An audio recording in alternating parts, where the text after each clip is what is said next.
Bien, hoy sí. Buenos días a toda la comunidad jurídica que está conectada con nosotros en esta cuarta videoconferencia del ciclo de conferencias de ética pública como gestora de cambio. En esta mañana de día jueves 29 de junio nos compete el tema avances en el acceso a la información pública. Y ya estamos aquí conectados con todos ustedes, con todo el deseo de emprender esta nueva aventura de conocimiento, esta jornada de conocimiento matutina, que va a estar a cargo del maestro Uciel Binario Medrano Artiga. Reciban un cordial saludo de parte del Consejo Nacional de la Judicatura y su Escuela de Capacitación Judicial, doctor Arturo Celedón Castrillo, a este espacio virtual de aprendizaje. Antes de cederle el micrófono al maestro experto Uciel Binario Medrano Artiga, me voy a tomar unos breves minutos para presentarlo con toda la comunidad jurídica que está conectada con nosotros, un breve resumen de su currículum profesional. El maestro Uciel Binario Medrano Artiga es jefe de formación y acompañamiento del Instituto de Acceso a la Información Pública, IAIP, maestrando de la maestría en Diplomacia y Relaciones Internacionales del Instituto de Posgrados con sede en Madrid, España. Es diplomado internacional en Psicología Política por el Euro Innova International Online Education y por la Comisión Internacional para la Educación a Distancia de la UNESCO. Es licenciado en Ciencias Jurídicas por la Universidad Centroamericana José Simeón Cañas, UCA. Es graduado de los siguientes diplomados: Estrategias para el combate sistemático a la corrupción, impartido por el Grupo de Trabajo Internacional Anticorrupción, GTIAC, conformado por la Fiscalía General de la República, Procuraduría General de la República, Corte de Cuentas de la República, Corte Suprema de Justicia y Tribunal de Ética Gubernamental. Otro diplomado es Modelo de Gestión Documental de la Red de Transparencia y Acceso a la Información, la Política Pública de Acceso a la Información y Transparencia, la experiencia en Chile, impartido por el Consejo para la Transparencia de Chile. Adicionalmente, tenemos la Introducción a los Datos Abiertos y Estrategias de Gobierno Abierto para las Américas, impartido por la Escuela de Gobierno de la Organización de Estados Americanos, OEA. Y finalmente, acceso a la información pública, marco jurídico e implementación en países de América Latina, impartido por la OEA en colaboración con la Agencia Canadiense para el Desarrollo Internacional, ACDI-CIDA. Participación en el programa intensivo de datos abiertos impartido por la Asociación Transparencia, Contraloría Social y Datos Abiertos, la Asociación de Conexión y Desarrollo de El Salvador y por la empresa Laboratorio Datero SADCB. Este es un breve resumen de la hoja de vida de nuestro invitado especial para esta mañana, el maestro Uciel Binario Medrano Artiga, a quien le damos una cordial bienvenida, ¿verdad? Aplausos virtuales, si les parece bien, para el maestro de esta mañana. Y bueno, la dinámica ya la conocemos todos, ¿verdad? El maestro va a hacer una exposición del tema que compete esta mañana, que es avances en el acceso a la información pública, y posteriormente, finalizada su ponencia, vamos a tener un espacio, como ya es costumbre, de intercambio de opinión, de aportes, de consultas, dudas que tengan después de su exposición. Así que, sin más, adelante, maestro Binario, es todo suyo el escenario virtual. Muchas gracias, mi estimado licenciado Morales. Es un gusto poder estar con cada una de ustedes y con cada uno de ustedes, por supuesto. Ya lo mencionaba el licenciado Morales. Mi nombre es Jusiel Medrano, soy el jefe de formación del Instituto de Acceso a la Información Pública. Y primeramente agradecer al Consejo Nacional de la Judicatura y a todo su equipo por esta invitación que nos han hecho a nosotros como Instituto de Acceso a la Información Pública para poder compartir un poco sobre los avances en el derecho de acceso a la información. Que para tal efecto, pues el Pleno de Comisionados de mi institución, pues tuvo a bien designarme para poder compartir con ustedes un poco de lo que se ha venido logrando en materia de transparencia y acceso a la información pública. En esta presentación, en esta jornada, vamos a ver un poco cuáles son los temas principales de la Ley de Acceso a la Información Pública, cómo nace la ley, un pequeño recorrido, así un mero resumen histórico, por así decirlo, para los que no lo conozcan, ¿no? Y para que tengamos un poquito más clara la idea de cuál es toda esta línea de desarrollo que ha tenido el derecho de acceso a la información pública en nuestro país. Y luego, pues sí, ya nos vamos a quedar con tanto los sistemas de garantías que tiene la ley de acceso a la información pública, como los diferentes avances que se han venido dando en esta década prácticamente, principalmente aquellos que han sido liderados precisamente por el Instituto de Acceso a la Información Pública. Así que espero que cualquier consulta o duda que tengan la podamos resolver al final de la jornada. Como decía el licenciado Morales, voy a tratar de dejar un espacio para poder para poder contestar cada pregunta o inquietud que por supuesto ustedes tengan. Así que bueno, sin más introducción, comencemos. No sé si de pronto ahí el licenciado Morales me puede ir apoyando con el desplazamiento de las láminas, por favor.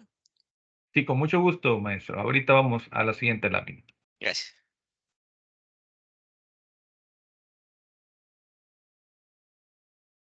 Bueno, uno de los objetivos precisamente de este pequeño conversatorio, al cual amablemente hemos sido invitados por el Consejo Nacional de la Judicatura, es precisamente tratar de ilustrar un poco aquellos conceptos básicos del derecho de acceso a la información pública y de la ley de acceso a la información pública, o como pueden ver ustedes que nosotros ya habitualmente lo abreviamos DAIP y LAIP respectivamente, y también profundizar un poco en aquellas herramientas actuales que por supuesto marcan un antes y un después en la vigencia de la ley de acceso a la información. En la siguiente lámina vamos a encontrar nada más un pequeño índice temático de lo que les estaba manifestando. Vamos a comenzar a ver qué es el derecho de acceso a la información pública, el pequeño resumen histórico que les comentaba sobre el trayecto de desarrollo que tuvo la ley de acceso a la información. Vamos a ver cuáles son las garantías que están vigentes para poder garantizar nuestro derecho nosotros como ciudadanos y por supuesto los avances ya de manera concreta que se han venido dando y que incluso estamos tratando de seguir dando para ir completando esa cultura de transparencia que la ley de acceso a la información nos mandata crear en nuestro país. Siguiente lámina, por favor. Bueno, primeramente, ¿qué es el derecho de acceso a la información? Aquí hay que hacer una pequeña, un pequeño señalamiento, ¿no? Normalmente en los países latinoamericanos, hasta hace una década aproximadamente, no teníamos regulado en nuestras respectivas constituciones el derecho de acceso a la información pública. A algunos les podrá parecer normal, a otros podríamos decir, "Mm, qué raro que eso no se haya dado", porque el derecho de acceso a la información pública, contrario a lo que se suele pensar en algunas cosas, no es un tema nuevo. No es un tema que, digamos, está vigente desde hace 10 años. No, todo lo contrario, es prácticamente un tema que se ha venido desarrollando desde la mitad del siglo pasado. Recordemos que en la década de los 50 el Congreso de los Estados Unidos aprueba el Acta para la Libertad de Información, que es como la ley de acceso a la información pública de nosotros, ¿no? Desarrolla que es el derecho de acceso a la información, desarrolla la libertad de expresión, desarrolla una pequeña clasificación de información similar a la que nosotros tenemos, solo que con otros nombres. Ellos le llaman información clasificada, semipública e información pública, que sería más o menos la línea de nosotros con información confidencial, reservada e información pública. Bueno, entonces no es un tema nuevo, no es un tema nuevo. Sin embargo, lo normal fue que este derecho no se incluyera en las constituciones. De hecho, nosotros en El Salvador, si ustedes se fijan hasta la fecha, nuestra constitución de la República no incluye el derecho de acceso a la información. Sin embargo, eso no lo demerita ni lo degrada, no, mucho menos.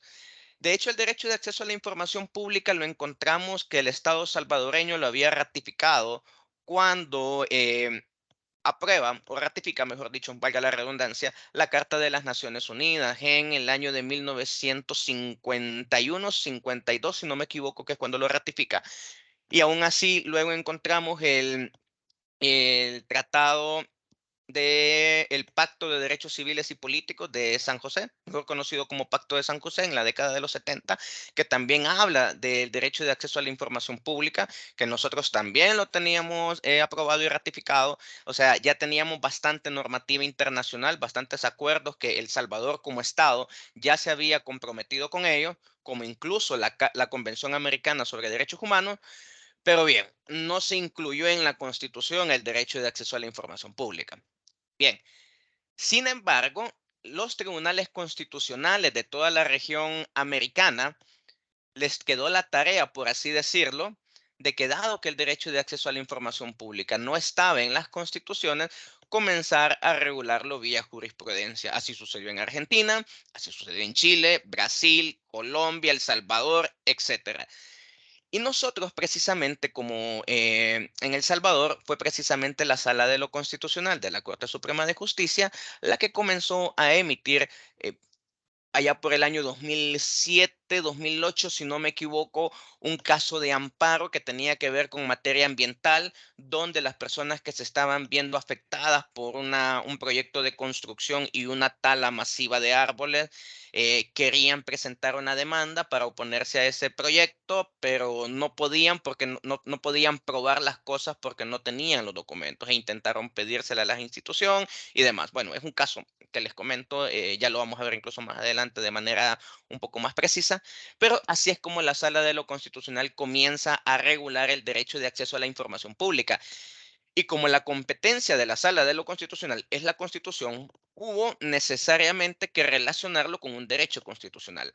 En este caso, que es a lo que quería llegar, la mayoría de todos los países latinoamericanos, es decir, desde México hasta Argentina, los tribunales constitucionales derivaron el derecho de acceso a la información pública normalmente del derecho a la libertad de expresión.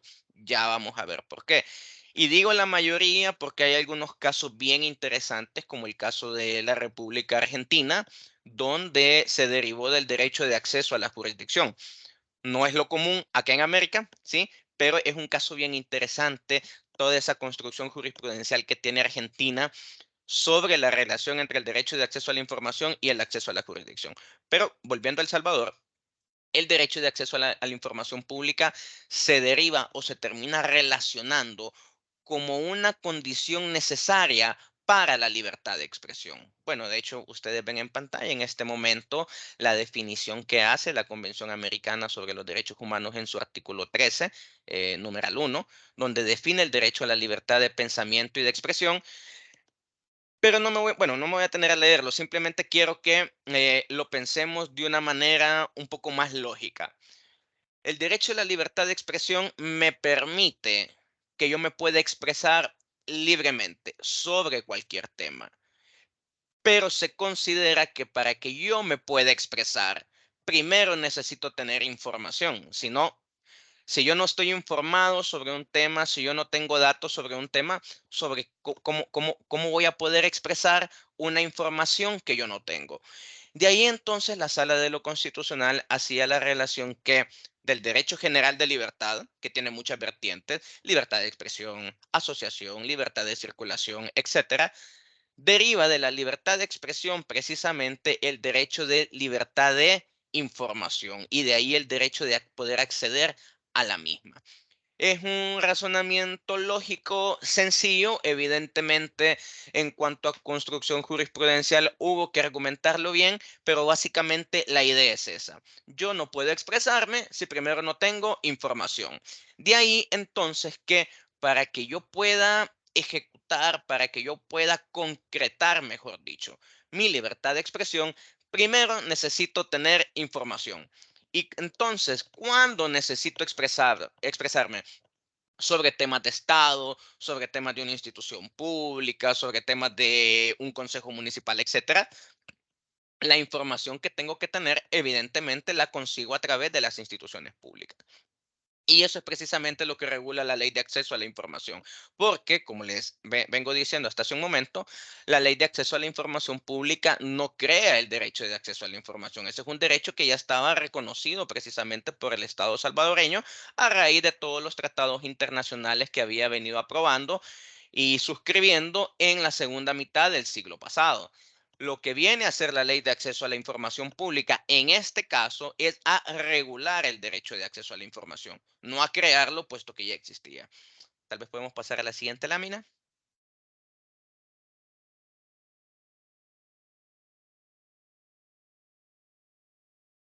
Y bien, ¿por qué es importante el acceso a la información pública? Podríamos detallar un gran catálogo de razones por las cuales es importante que el derecho de acceso a la información pública pueda ser ejercitado por las personas. De hecho, la ONU, la Organización de las Naciones Unidas, ha catalogado al derecho de acceso a la información pública como un derecho fundamental, un derecho humano, que en este caso, en el caso de nosotros los salvadoreños, sería un derecho humano que no aparece expresamente en la Constitución, pero que por desarrollo constitucional, pues sí ya lo tenemos bien estructurado. Y bueno, y no es el único caso, el derecho de acceso a la información pública, el único derecho humano que no aparece en la Constitución. Encontramos varios, ¿no? El derecho al agua, el derecho a la verdad, que también la Sala de lo Constitucional lo regula vía jurisprudencia, y podríamos encontrar otros casos.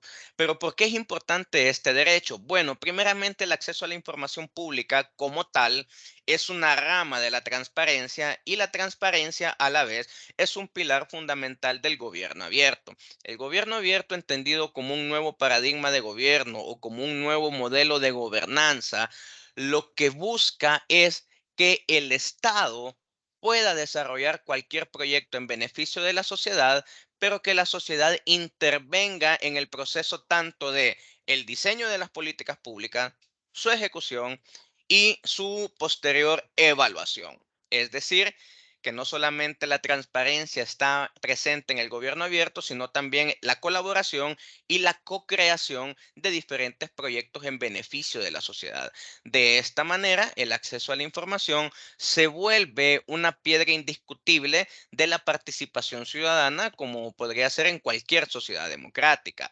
Asimismo, el acceso a la información, como ya lo vamos a ver más adelante, pero ahorita solo lo tomo nada más para sembrar estas ideas. El acceso a la información tiene como propósito que nosotros, las instituciones del Estado, garanticemos la información a los ciudadanos. Sí, para eso vamos a hablar luego de las famosas solicitudes de información. Pero esa no es la única forma de divulgar la información del Estado, sino que existe también la información oficiosa, que es la que se cuelga en los portales de transparencia. Esta información es vital, porque esta información tiene que publicarse y actualizarse sin necesidad que nadie se lo pida. Es algo que las instituciones del Estado tenemos que hacer de manera periódica. Entonces, ¿por qué el acceso a la información se vuelve tiene como objetivo, mejor dicho, reducir los casos de corrupción?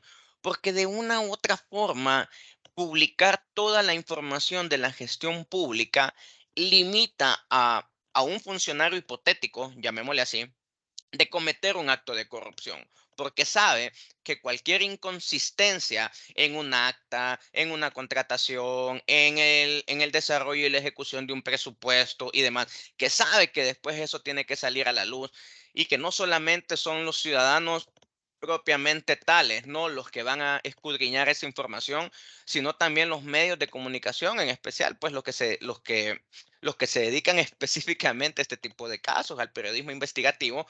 Pues eso condiciona un poco al funcionario. Sabe que, bueno, si hago algo que no debo, tarde o temprano eso va a salir a la luz, y mejor me limito. Entonces, el acceso a la información no solamente busca mejorar la participación ciudadana en la sociedad democrática, sino que también sirve como un elemento disuasivo para que un hipotético funcionario que potencialmente quiere cometer un acto de corrupción, uno diga: se lo piensa", ¿no? Claro, cualquiera podría decir Uciel, pero en todos los países del mundo, por ejemplo, donde hay una ley de acceso a la información pública, casi siempre salen casos de corrupción. Y bueno, es que la verdad no hay controles que sean infalibles. Eso desde la ciencia política y desde la ciencia jurídica, creo que todos lo tenemos claro. Por muchos controles que se pongan, no hay ningún control que sea infalible, pero sin duda alguna el acceso a la información termina siendo, como les decía hace un momento, un elemento disuasivo para que aquel funcionario que en algún momento planea cometer un acto que no debe, ¿sí? Pues se lo piense dos veces al menos. Y Y eso es lo que vuelve el acceso a la información un elemento fundamental para una sana y cristalina gestión pública de todas las instituciones del Estado. En consecuencia, pues también fortalece la rendición de cuentas y la confianza en las instituciones públicas. Yo en lo personal siempre he considerado que el acceso a la información pública es un elemento, ¿cómo decirlo? Es un elemento que permite potenciar la legitimidad que tiene un funcionario. El problema es que muchas veces no se ha visto así. En la década pasada, que es lo que prácticamente cuando entra en vigencia la ley de acceso a la información pública, eh, fue durante el periodo presidencial del expresidente Mauricio Funes, el acceso a la información pública fue visto como un enemigo de las instituciones. O sea, se veía como algo que nos viene a atacar a la gestión pública, porque todo lo que hacemos ahora va a salir a la luz. En lo particular, a mí siempre me ha parecido que el acceso a la información pública puede ayudar a legitimar la gestión del funcionario. ¿En qué sentido? Bueno, yo funcionario, si yo todos los días me esfuerzo por hacer bien las cosas, si yo todos los días me esfuerzo porque mi institución alcance las metas, alcance los objetivos planeados desde principio de año, si ejecuto el presupuesto como debe de ser, si todo lo hago bien, si mi equipo de trabajo cumple con sus obligaciones y todo, ¿acaso no es esa una buena imagen que proyectarle a la sociedad? ¿Acaso no queda bien uno, no queda mejor uno con la sociedad demostrándole todas las cosas buenas que hacemos desde la gestión pública? Pues para mí sí.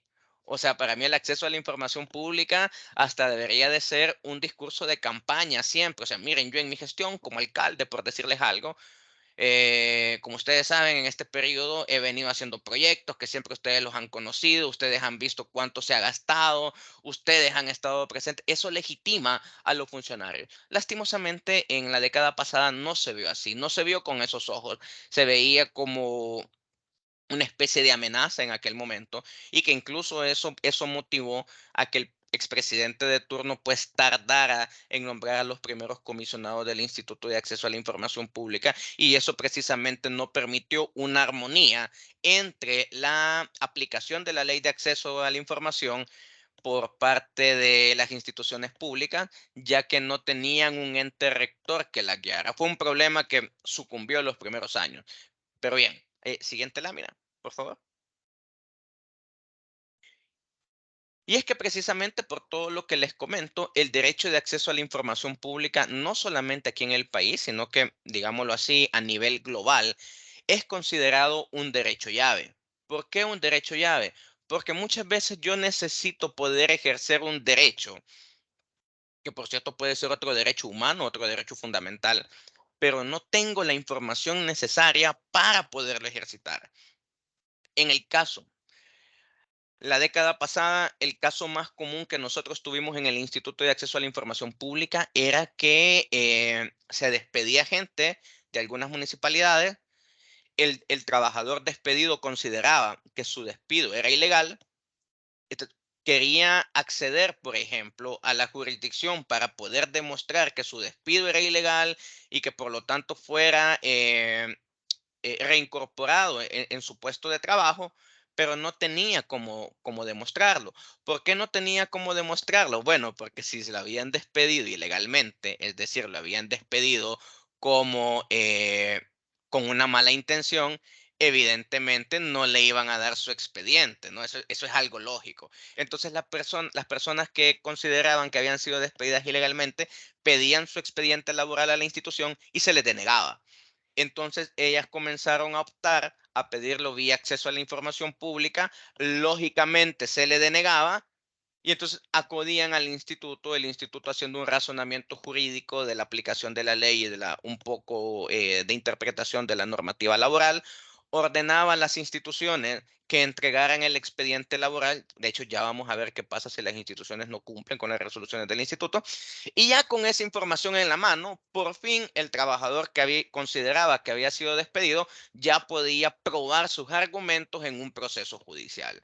Muchos de esos casos que les comento han sido, bueno, terminaron con la reinserción del trabajador en, en su lugar de trabajo. Nos damos cuenta que el derecho de acceso a la información pública Si visualizamos que los derechos son una puerta, el derecho de acceso me permite poder abrir esas puertas, dado que necesito poder probar argumentos, necesito poder incorporar pruebas, tanto en procesos administrativos como en procesos judiciales, que pueden ser sobre cualquier derecho, pero que no los puedo documentar, no lo puedo probar documentalmente, a menos que primero haya podido acceder a esa información.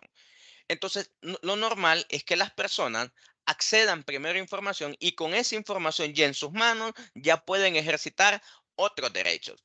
Últimamente, en los últimos años, la tendencia sobre esta figura del derecho de acceso a la información como derecho llave, curiosamente ha sido en el apartado de protección de datos personales. Porque las personas que han sido condenadas por algún delito, siempre y cuando no sea un delito de primer grado, llamémosle como homicidio, secuestro o algo por el estilo, sino que los que van en la escala más abajito, al ver cumplida su pena y pedían una solvencia de antecedentes penales, siempre se les reflejaba los antecedentes. Y muchas veces eso dificultaba poder encontrar trabajo, porque la gente decía, mira, aquí te aparece un hurto, entonces no puedes trabajar aquí en la empresa. Y eso dificultaba precisamente que la persona se pudiera reinsertar efectivamente en la sociedad y muchas veces eso lo llevaba nuevamente a poder delinquir. Entonces, aplicando algunos estándares internacionales sobre la protección de datos personales, se comenzó a regular vía línea resolutiva del instituto que cuando la persona hubiese cometido un delito que no fuera un delito de primer grado y que ya hubiera cumplido con su pena y que ya estaba, digamos, absuelto de cualquier cargo, al momento de extender una solvencia de antecedentes penales, ese antecedente se tenía que eliminar. Ya vamos bueno, no sé, creo que no lo contempla en este momento la presentación, pero es precisamente la aplicación de los derechos ARCO. Los derechos ARCO en protección de datos personales es un acrónimo, nos referimos al derecho de acceso, cancelación, rectificación y oposición. Entonces, en este caso era un derecho de cancelación de el antecedente en la solvencia de antecedentes penales. Y últimamente la tendencia es esa. Eso es lo que más le permite hoy en día a las personas que de pronto hubiesen sido condenadas por un delito, que no fuera un delito grave, digámoslo así, poder encontrar un trabajo porque ahora su solvencia de antecedentes penales ya no registra esos delitos. Como si lo haría, pues donde en este caso no aplica cuando hablamos de un homicidio agravado, un secuestro, una violación, ya en ese caso pues ya no se contempla esa acción, eh, sino que únicamente con el resto de los delitos de menor categoría. Siguiente lámina, por favor. Y así llegamos a la Ley de Acceso a la Información Pública. La Ley de Acceso a la Información Pública, precisamente en su artículo 2, trata de delimitar un poco lo que es el derecho de acceso a la información pública. Sin embargo, para mí, en lo personal, el artículo 2 es una especie de resumen ejecutivo de lo que es la Ley de Acceso. ¿Usted quiere entender qué es todo lo que regula la Ley de Acceso? Primero, sí o sí, hay que leer el artículo 2 porque es el artículo 2 precisamente el que nos da una definición amplia de todo lo que va a versar la ley. Interesante que comienza con la frase toda persona. Toda persona, si yo les preguntara a ustedes, miren, ¿y ustedes qué entienden por la frase toda persona? Seguramente ustedes me van a decir, obvio, ¿no? Que se entienden todos. Sí, pero muchas veces omitimos detalles de que, por ejemplo, algunas leyes solo me dejan ejercitar ciertos derechos, solo me dejan participar en ciertos procesos, por ejemplo, si soy mayor de edad, si soy ciudadano salvadoreño. Y en este caso, la ley cuando especifica que toda persona tiene derecho a la información, vamos a entender que no solamente está hablando de ciudadanos salvadoreños, sino que también está hablando de ciudadanos extranjeros.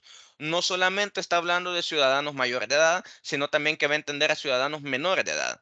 Y como en este caso no hace ninguna delimitación del término persona, vamos a entender también personas naturales y personas jurídicas. UCIEL, entonces una empresa puede hacer una solicitud de información, por supuesto, a través de su representante legal, la persona puede ejercer el derecho de acceso a la información pública ante una de las instituciones del Estado. Entonces, toda persona tiene derecho a solicitar y recibir, que no son la misma cosa. Una cosa es que usted tenga el derecho de solicitar, mire, yo quiero tal cosa, como suele ser a veces el derecho de petición y respuesta, que tenemos el derecho de hacer peticiones, pero la respuesta puede ser no.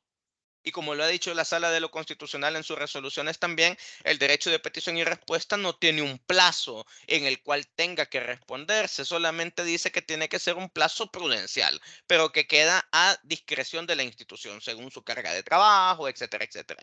Pues el derecho de acceso a la información no es así. No solamente nos permite solicitar una información, sino que en contraposición le impone la obligación a la institución del Estado de entregarle a la persona lo que está solicitando, por regla general. ¿Sí? Porque ya vamos a ver que hay algunas excepciones, porque todo derecho tiene su excepción y hay alguna información a la que no cualquier persona puede acceder, como precisamente serían los datos personales, pero ya voy a llegar a ese punto. Entonces, el artículo 2 ya está amarrando a las instituciones del Estado de que no solamente tienen que canalizar las solicitudes de las personas, sino que también tienen que entregar por regla general lo que la persona está solicitando. Porque no es lo mismo solicitar que recibir. ¿Y qué es lo que toda persona puede solicitar? Información. Ese es el tema de este rubro, la información. La información en términos lo más genérico posible la podemos entender como cualquier carácter que nos transmite un mensaje.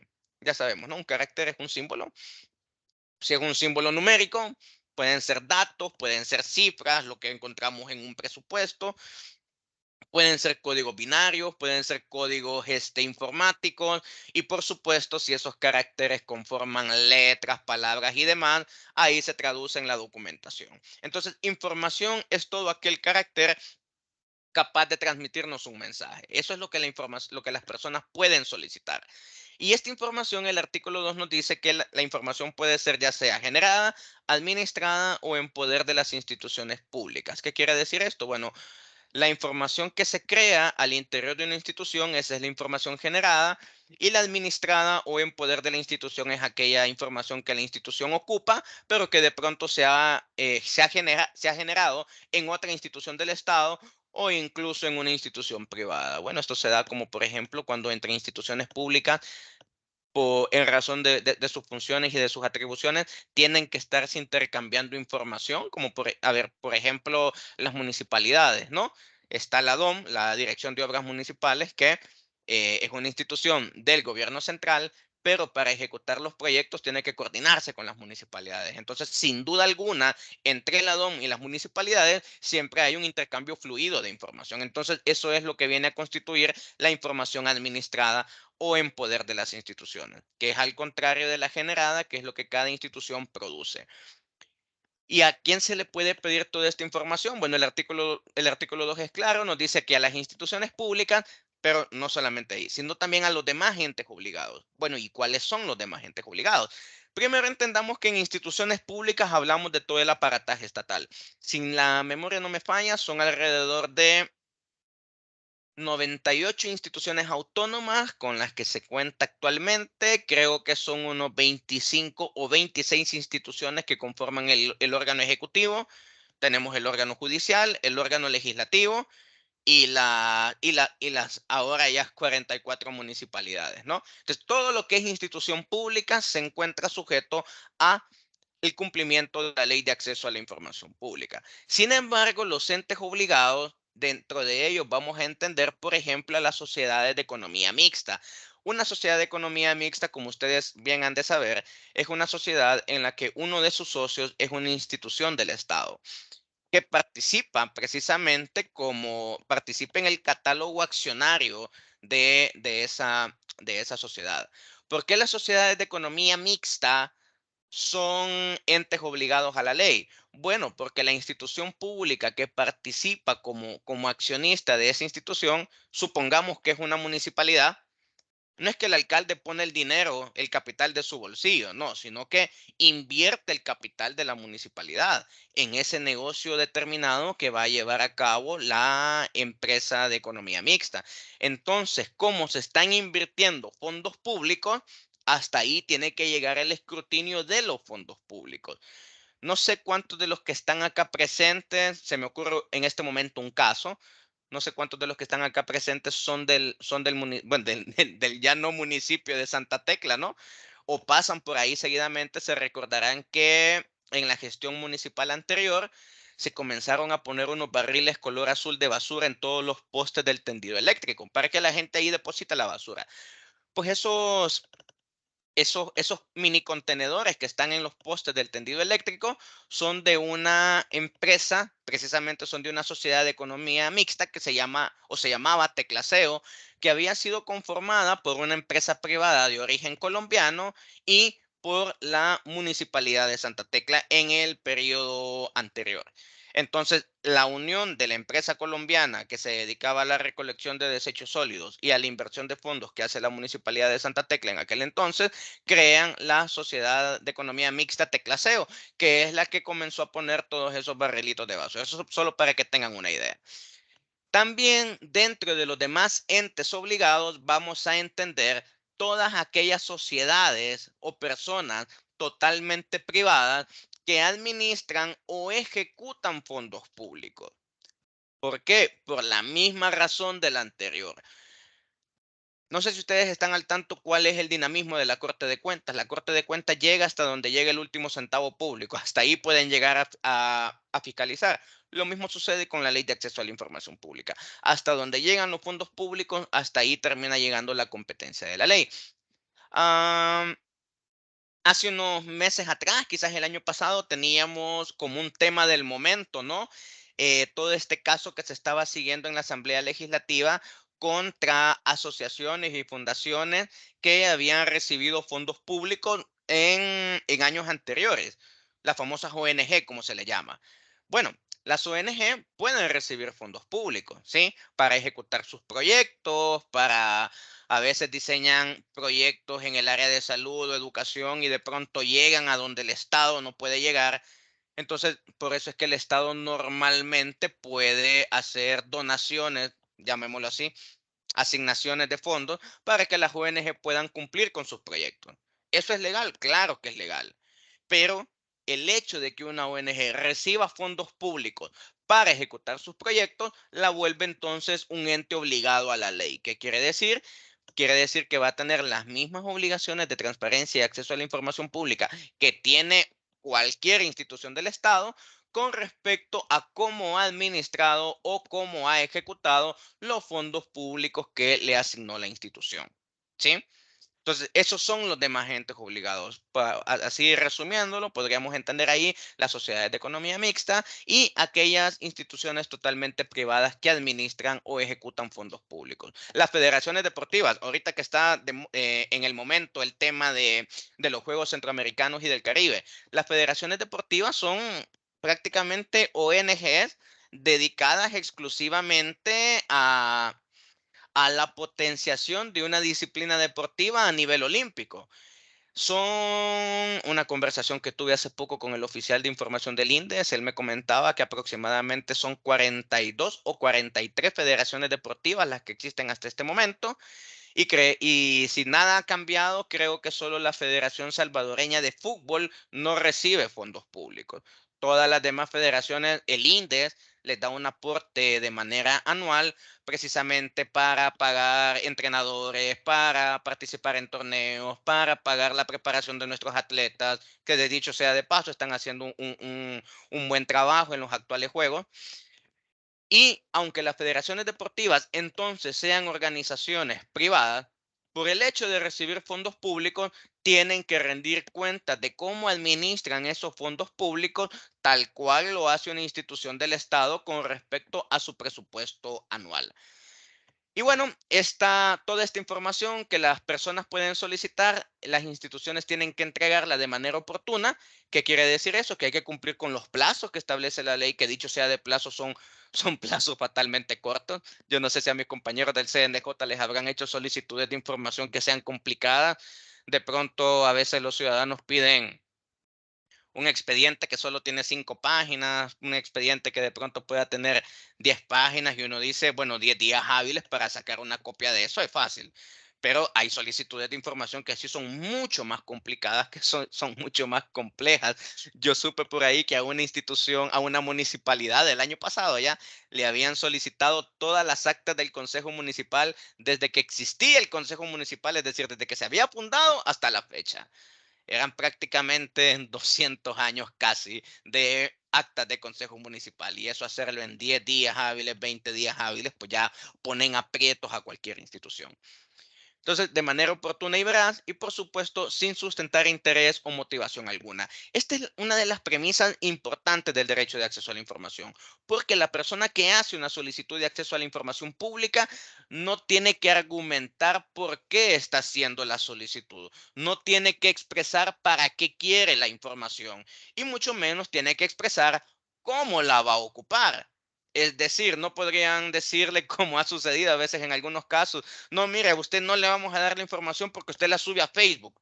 O no le vamos a dar la información porque usted todo lo sube en Twitter, ya lo tenemos ahí monitoreado. No, porque ni siquiera le podemos preguntar al ciudadano para qué quiere la información, en qué la va a ocupar, con quién la va a compartir. De hecho, cuando pasemos a la parte última, nos vamos a dar cuenta que solo el hecho de cuestionar a un ciudadano para qué quiere la información es constitutivo de una sanción por parte del Instituto de Acceso a la Información Pública. Y es una sanción que puede rondar desde los $365 como mínimo hasta, si no me equivoco, poco más de los $1,000 a cada empleado de una institución que se atreva a cuestionarle al solicitante para qué razones o para qué motivos o objetivos está solicitando información.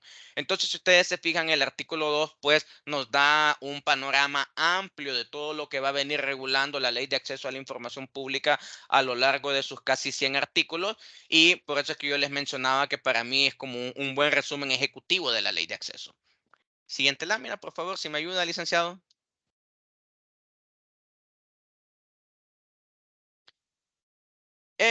Bueno, la trayectoria de la ley, lo que les comentaba, en un principio fue la Sala de lo Constitucional la que comenzó a darle forma al derecho de acceso a la información pública.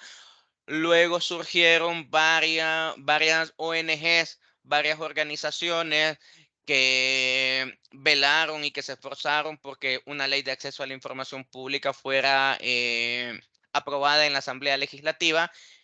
Y ese esfuerzo no rindió frutos hasta el 2 de diciembre del año 2010, cuando la Asamblea Legislativa aprueba la Ley de Acceso a la Información mediante el decreto número 534 de ese año, y la misma entraría en vigencia hasta el mes de mayo del siguiente año. ¿Sí? O sea, se aprobó en el 2010, creo que es publicada, bueno, sí, se publica en abril del año 2011, y la misma entra en vigencia, si no me equivoco, el 8 de mayo del 2011. Fíjense una cosa, que la Ley de Acceso a la Información Pública contempla la creación del instituto. Es decir, entra en vigencia la Ley de Acceso a la Información Pública y tenemos que crear al órgano rector que le va a dar forma a esta ley. Pero el Instituto de Acceso a la Información Pública no nace junto con la ley, sino que viene a nacer 2 años después, dado que en aquel momento había una reticencia del presidente de la República de turno en nombrar a los titulares del Instituto de Acceso a la Información Pública, y ese fue un pleito, llamémosle así, fue una controversia que tuvo que ir a parar también a la Sala de lo Constitucional, y la Sala de lo Constitucional, hasta que le ordenó al presidente escoger a los comisionados de las ternas que legalmente le habían sido propuestas, pues hasta entonces es que son designados ellos por él. Y es que el Instituto de Acceso a la Información Pública, si la memoria no me falla, nace el sábado 23 de febrero del año 2013, momento en el que son nombrados la primera generación de comisionados del instituto. Y bueno, de ahí para acá ya vamos a ver todo lo que se ha venido haciendo en materia de acceso a la información. Siguiente lámina, por favor. Uno de los temas fundamentales de la Ley de Acceso a la Información Pública es precisamente la información pública, porque es a lo que las personas pueden acceder. Y como les comentaba hacía unos momentos, la información pública tiene dos vertientes. Dos vertientes principales, que son a las que me voy a referir en este conversatorio. Y es que tenemos la información pública de carácter oficioso y la información pública no oficiosa. Esto en la doctrina normalmente es conocido como transparencia activa, la información pública oficiosa, y transparencia reactiva, la información pública no oficiosa. Y es que la información pública oficiosa es toda aquella información que las instituciones del Estado tenemos que colgar en nuestra página web. ¿Podemos avanzar una lámina, por favor? que de manera resumida hemos tratado de... Siguiente lámina, porfa.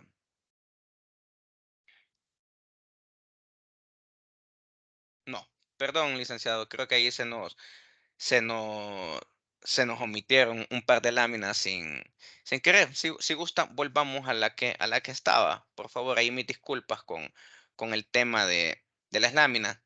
Eso, a la siguiente. A la anterior, perdón. Correcto. Y bueno, y es que la información pública, precisamente como les comentaba, es aquella información que las instituciones publicamos en nuestro portal de transparencia. Usted entra a la página web de una institución pública, llámese Ministerio X, llámese una institución autónoma X. De hecho, pueden entrar incluso para verificarlo en la página web del Instituto de Acceso a la Información Pública.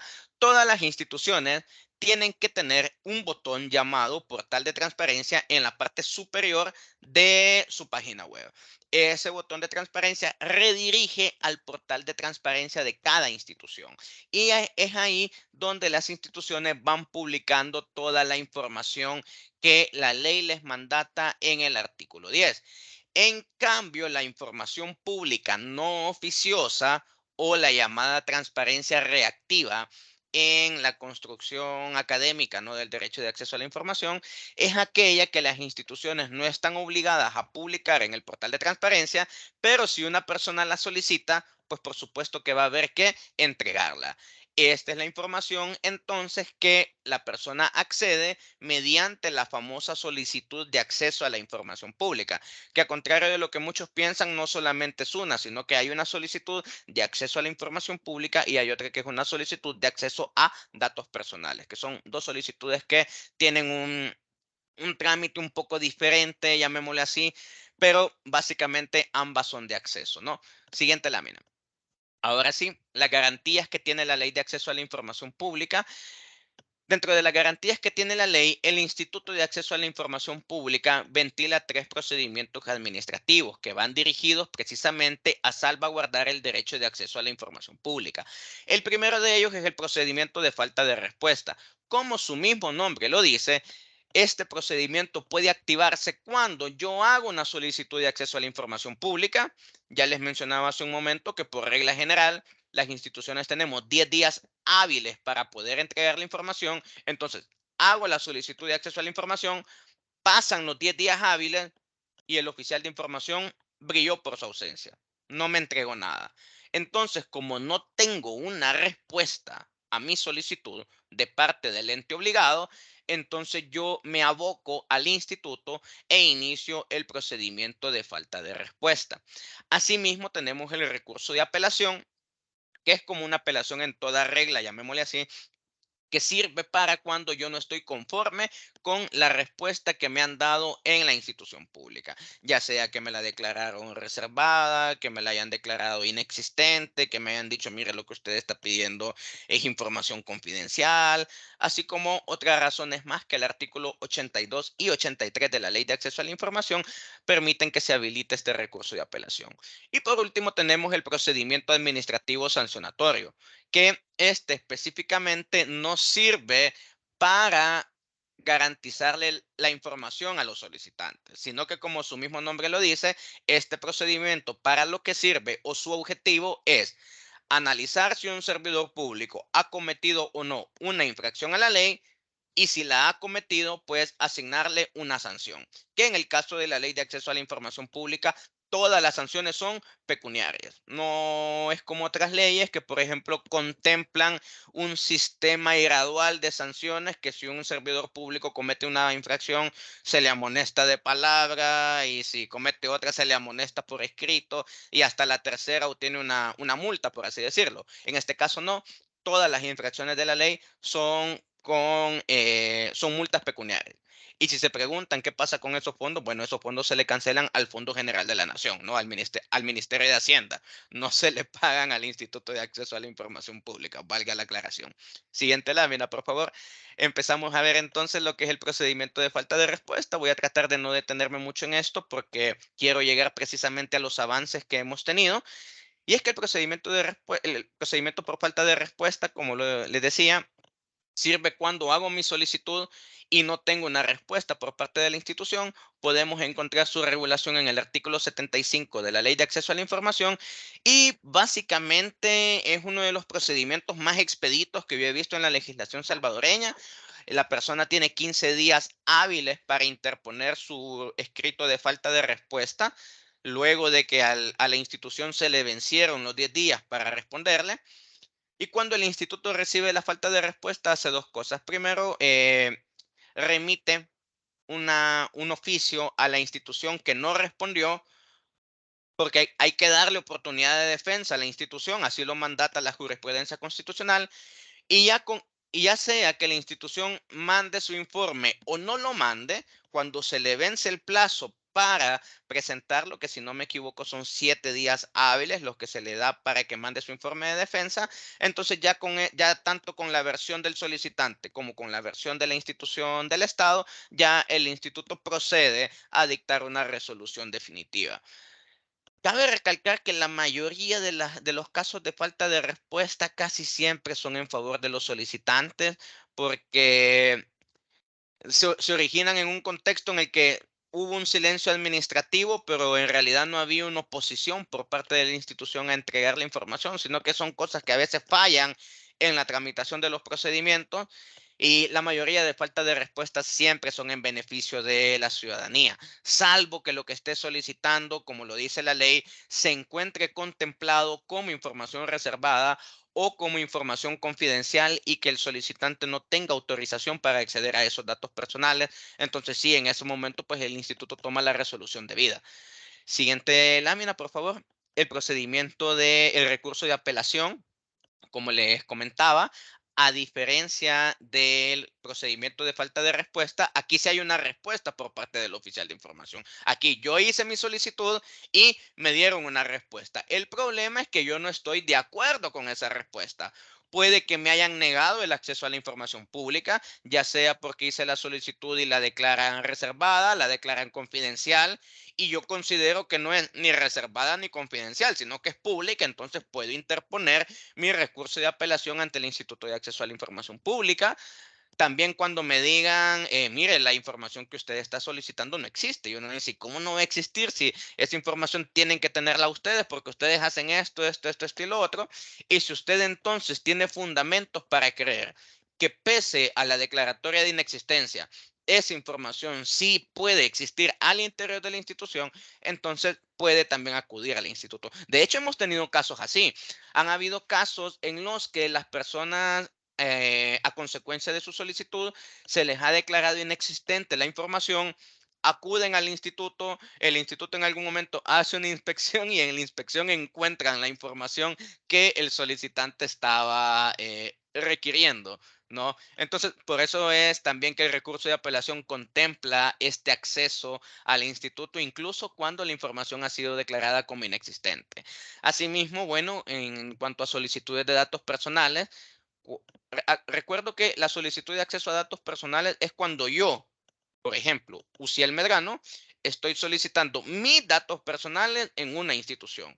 Por ejemplo, bueno, los que hemos ido a pasar consulta al seguro, digamos, yo quiero conocer mi expediente clínico que yo tengo en el Seguro Social, entonces yo pido mi propio expediente. Entonces, si no me lo dan, esa es una causal también para poder acceder al instituto mediante el recurso de apelación, ya sea que la información no me la den o que me la estén dando en un formato defectuoso o incomprensible. Esto del formato incomprensible alude cuando las instituciones, para dar respuesta a una solicitud de información, escaneamos la información y por X o Y razón, normalmente siempre es una cuestión que no lo hacen de forma dolosa, pero de pronto al momento de escanear una página, la página se mueve o algo y ya no queda tan clara la letra del documento. Entonces uno dice, sí, me lo están dando, pero aquí no se entiende nada.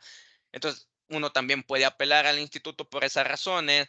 También cuando las instituciones se nieguen a efectuar las modificaciones o correcciones a los datos personales. Es algo que normalmente le pasa a las empresas cuando por A o B razón se atrasaron en el pago de los impuestos. Entonces aparecen insolventes y luego pagan y todavía siguen apareciendo insolventes y entonces solicitan o mejor dicho, hacen uso de los derechos ARCO que les explicaba hace un momento, que son los derechos que permiten garantizar la protección de datos personales. En este caso estaríamos hablando del derecho de rectificación, donde le digo, mire, yo empresa A, yo le debía a la municipalidad, no había pagado, hoy ya pagué, pero todavía sigo apareciendo insolvente y necesito la solvencia de la municipalidad para poder seguir trabajando yo en mi negocio, ¿no? Entonces ahí se puede ejercer el derecho de rectificación. Y entonces, si la institución pública se negase a hacerlo, pues también puede acudir al Instituto de Acceso a la Información mediante el recurso de apelación. Los invito a que puedan leer precisamente el artículo 82 y 83 de la Ley de Acceso a la Información para que puedan hacerse una idea un poco más amplia de cuáles son todas las causales que la ley permite acudir al IAIP mediante la figura de este proceso. Siguiente lámina, por favor. Siguiente. Esto es justo lo que estábamos eh, viendo. Y por último, el procedimiento administrativo sancionador. Este procedimiento, como les decía hace un momento, a diferencia de los dos anteriores, la falta de respuesta y la apelación, cuyo objetivo es garantizarle al solicitante la información pública que ha solicitado, el procedimiento administrativo sancionador, en cambio, busca individualizar si se ha cometido por parte de un servidor público una o más infracciones, y en dado caso de resultar culpable de haber cometido esas infracciones, asignarle una sanción correspondiente. El artículo 76 de la Ley de Acceso a la Información Pública es precisamente el que nos habla de las infracciones y las sanciones, y básicamente divide las infracciones y sanciones en tres conjuntos. Me refiero precisamente a la información, perdón, las sanciones leves, las sanciones graves y las muy graves. Las sanciones leves se sancionan de 1 a 8 salarios mínimos del sector comercio y servicios vigente. Les recuerdo que ese salario actualmente se fija en los $365. Por eso es que la multa mínima del IAIP puede ser desde los $365, hablando de infracciones leves, hasta los $2.920. Las sanciones graves van desde los 10 a los 18, y las infracciones muy graves, que ya encontraríamos pues aquellas infracciones que el legislador consideró que bajo ninguna causa deberían de cometerse, estas se sancionan de 20 a 40 salarios mínimos. Es decir, que la multa máxima que puede imponer el instituto es actualmente los $14,600. Aclaro, repito, mejor dicho, todos estos fondos que se cobran de las sanciones que en algún momento el IAIP ha puesto no ingresan al Instituto de Acceso a la Información Pública, porque no es al IAIP al que se le debe, sino que se le debe al Estado. Entonces son multas que se pagan ante el Ministerio de Hacienda, y es un dinero que va a parar al Fondo General de la Nación, ¿no? Como un ingreso extraordinario, llamémosle así. Siguiente lámina, por favor. Y bueno, algunas algunas infracciones leves, como yo les comentaba cuando analizábamos el artículo 2. La primera infracción leve que nos da la ley de acceso es pedir justificación para la entrega de información. Es lo que mencionaba el artículo 2, que la persona puede hacer su solicitud de información sin sustentar interés o motivación alguna. Yo no tengo por qué darle explicaciones a la institución de para qué quiero la información, sobre todo si esa información se crea con los mismos impuestos que yo pago, es decir, yo la pagué. Yo la pagué, entonces no tengo por qué decirle a la institución para qué la quiero. Esa es una de las explicaciones que normalmente algunas personas suelen poner. Pero por otro lado, no debe, en realidad la persona no tiene que dar explicaciones, porque al final lo que está solicitando es información pública. Entonces, si es información que ya de por sí tiene que ser de conocimiento público, no cabe por qué yo tenga que dar explicaciones de para qué lo quiero, porque si la información es pública, no es que a fulanito se le va a dar, pero menganito no me la sustentó bien, entonces no se la doy. No, si la información es pública, tiene que ser de libre acceso para todos. Por eso es que el solicitante no tiene que justificar su entrega de información. Siguiente lámina, por favor. Y bueno, que no proporcionar la información en los plazos de ley también es una infracción leve. Una infracción grave podría ser, por ejemplo, denegar la información de ley. Es decir, cuando se deniega una información, ya sea, mire, no se la podemos entregar, mire, no alcanzamos a salir con los tiempos, vuelva a poner la solicitud del otro mes. que pueden parecer ejemplos ridículos, pero desde adentro del instituto, yo les comento, esos son casos que se nos han hecho comunes en estos casi 10 años. Son respuestas que en algún momento instituciones han dado a las personas y precisamente para eso existe esta infracción de la ley. No proporcionar información cuya entrega sea ordenada por un oficial de información. Recordemos que el oficial de información es la persona que al interior de cada institución pública modula y activa los procedimientos de acceso a la información. Entonces, cuando él manda a pedir una información a una unidad administrativa para entregarla al solicitante y la unidad no se le entrega, puede caer en esta infracción, que es no proporcionar la información cuya entrega ha sido solicitada por un oficial de información. Proporcionar parcial o de manera incomprensible la información ordenada por el Instituto de Acceso a la Información Pública, que es lo que el instituto termina ordenando, ya sea en un procedimiento de falta de respuesta o también en una resolución de apelación. Invocar como reservada información que no tiene esa característica. Lástima que no tenemos suficiente tiempo para poder adentrarnos en el tema de la información reservada, que es uno de los temas más complejos e incluso más extensos que contempla la ley, pero los invito a que puedan dar lectura al artículo 19, 20 y 21 de la Ley de Acceso a la Información Pública para que puedan hacerse una idea más concreta de lo que es la información reservada. Siguiente lámina, por favor, donde encontramos las infracciones muy graves. Aquí encontramos, como les decía, esas conductas que el legislador pensó que nunca tienen que pasar. Por eso es que son precisamente las más gravosas en cuanto a la sanción. Por ejemplo, sustraer, destruir, ocultar, inutilizar o alterar total o parcialmente la información bajo su custodia. Básicamente, ninguna institución puede destruir información pública solo porque sí. El instituto es consciente de que muchas instituciones públicas, más que todo las que ya tienen décadas y décadas de existir, hay un momento en que ya sus archivos ya no dan abasto. Y eso es comprensible, eso es algo lógico. Lo que no pueden hacer es destruir esa información, discúlpenme, hablando en buen salvadoreño, a la vale que haga, como decía, esto ya no lo vamos a ocupar, entonces votémoslo. No.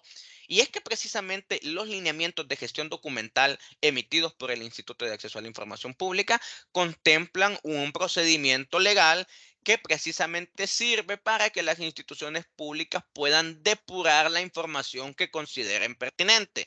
Pero es un proceso en el que tienen que tener creada una política de archivos, donde tienen que estar vigentes las tablas de plazos de conservación documental y se tiene que conformar un comité, como le dicen en el calor popular, un comité de expurgo y de selección documental, que es aquel que va a ir haciendo la evaluación de cuál información conviene depurar y cuál información no conviene depurar. Y por supuesto, de todos estos procedimientos de depuración de información, se levanta un acta y se deja constancia de toda la información que se ha depurado y las razones por las cuales. Pero no es que Uciel Medrano va a decir, ah, bueno, este archivo ya no lo voy a ocupar, entonces a la basura. Eso es lo que no puedo hacer. Eso es lo que la ley, precisamente la ley de acceso a la información pública, me prohíbe. Entregar o difundir información reservada o confidencial, claro que sí, es una infracción muy grave. No proporcionar la información que ordena el Instituto de Acceso a la Información Pública, claro que también. Y cuando las instituciones no han nombrado a un oficial de información, esto también se daba al principio de la vigencia de la ley de acceso, que todo se daba en alcaldía, que con tal de no estar atendiendo las solicitudes de acceso a la información, los consejos municipales metían en la penosa situación de no nombrar un oficial de información, porque la ley de acceso dice que las solicitudes se tienen que interponer ante ese servidor público. Entonces quizás pensaban, si no hay un oficial de información, entonces no estamos en la obligación de canalizar las solicitudes. Pero precisamente la ley ya contempla también una infracción por no nombrar al oficial de información. Es decir, que no tener un oficial de información nunca va a ser óbice o nunca va a ser justificativo para no dar trámite a las solicitudes de acceso a la información pública. Siguiente lámina, por favor.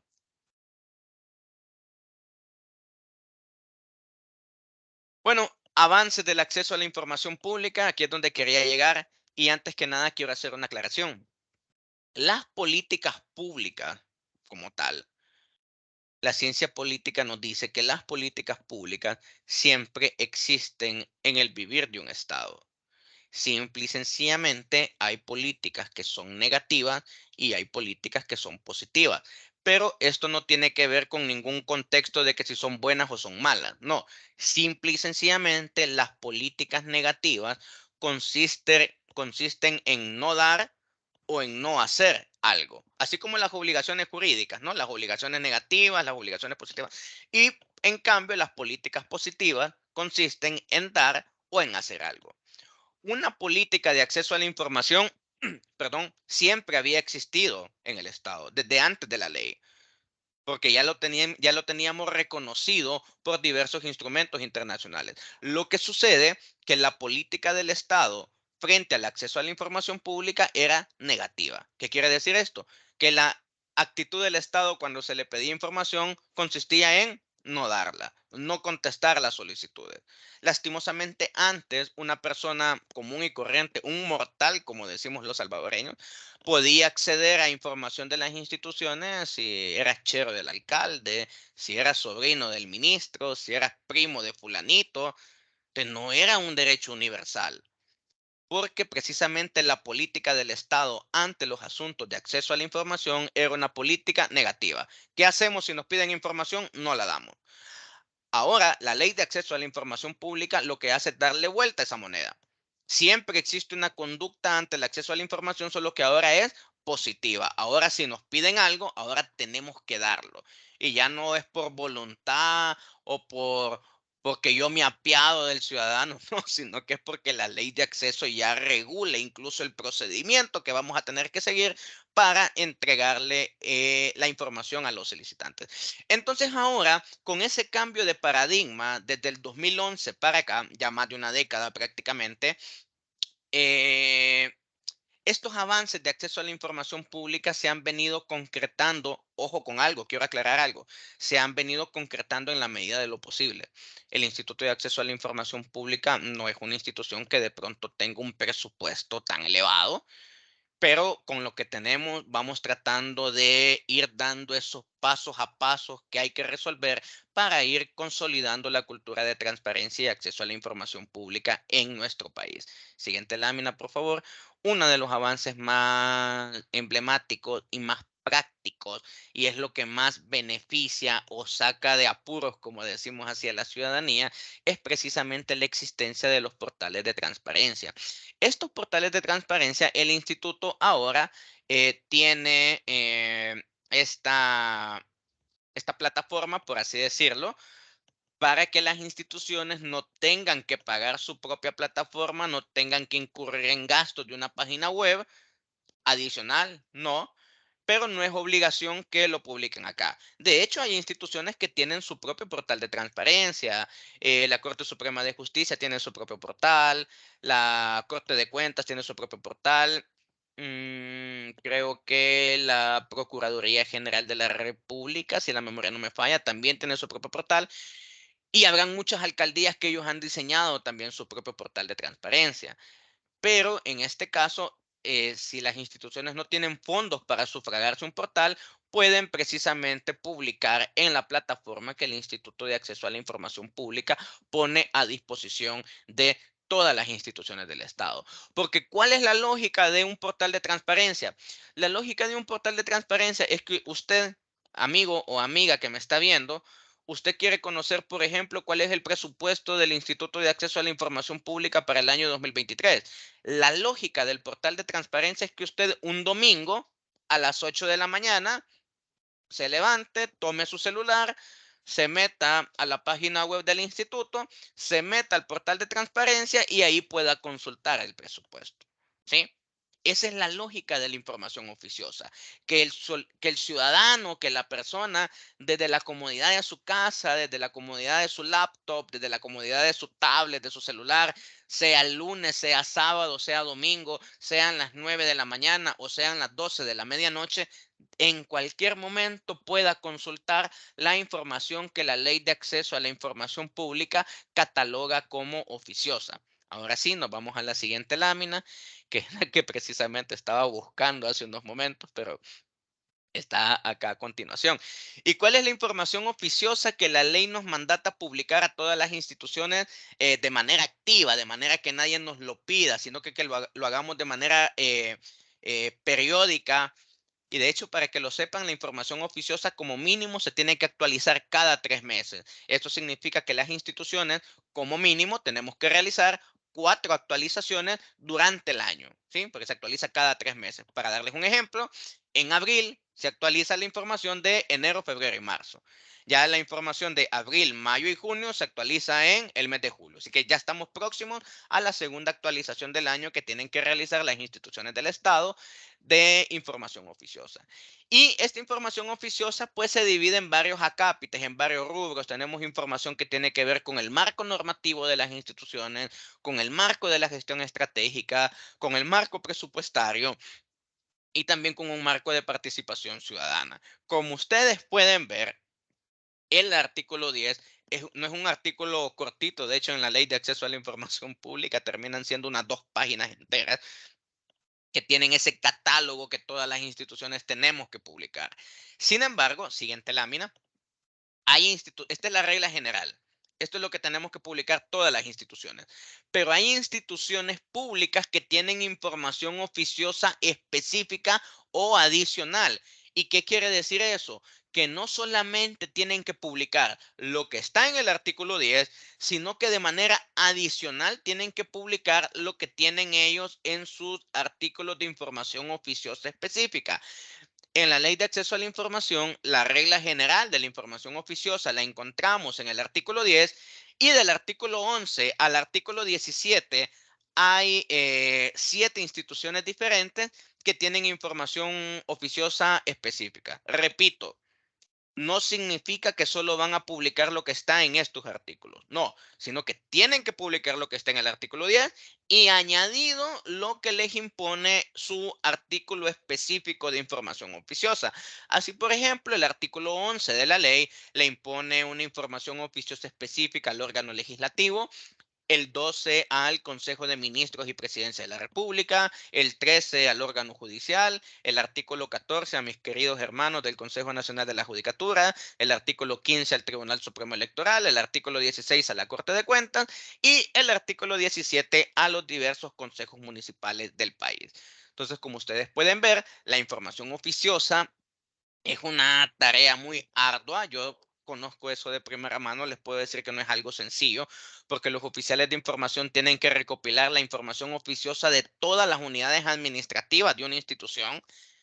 Galán aquellas instituciones que somos pequeñas, ¿no? Como el Instituto de Acceso a la Información Pública, que somos aproximadamente unos 60 empleados. Pero imaginémonos la Procuraduría General de la República, que tienen 1.800 empleados y son una gran cantidad de unidades administrativas. La verdad es que actualizar la información oficiosa es una labor titánica. Muchas veces las personas piensan que porque hay un oficial de información que solo recibe 1 o 5 solicitudes de información al año, no trabaja, ¿no? Si de pronto que no recibe solicitudes de información, pues qué bueno, pero sí tiene que estar actualizando toda la información oficiosa y, como les digo, eso es una labor titánica. Pero hoy en día, a junio del año 2023, los portales de transparencia en efecto son una realidad y son una herramienta práctica y completa de poder acceder a toda la información básica administrativa, financiera y de gestión estratégica de las instituciones del Estado. Siguiente lámina, por favor. Tenemos también una de las nuevas herramientas que el actual Pleno de Comisionados del Instituto de Acceso a la Información tuvo a bien crear precisamente para facilitar el trabajo que los oficiales de información tienen que realizar al interior de sus instituciones. Y es que el portal único diseñado para oficiales de información les permite a los oficiales, a estos funcionarios, perdón, a estos servidores públicos, a estos oficiales de información, crear con mayor facilidad el informe anual que nos tienen que remitir a nosotros sobre el estado del acceso a la información, cuántas solicitudes reciben, cuántas se contestan de manera positiva, cuántas se contestan de manera negativa, las que se contestaron de manera negativa, si fue por reserva, por confidencialidad, por inexistencia.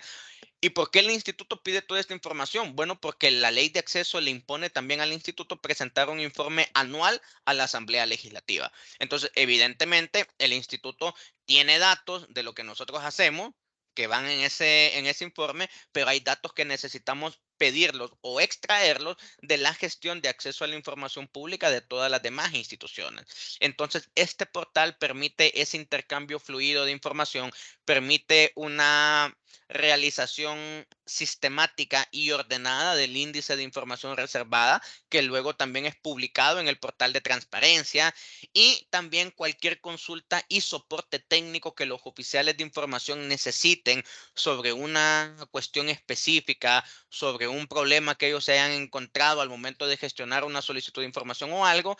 Este portal único de oficiales de información permite una comunicación directa con el instituto y a la vez que nosotros podamos extenderles una respuesta lo más breve posible.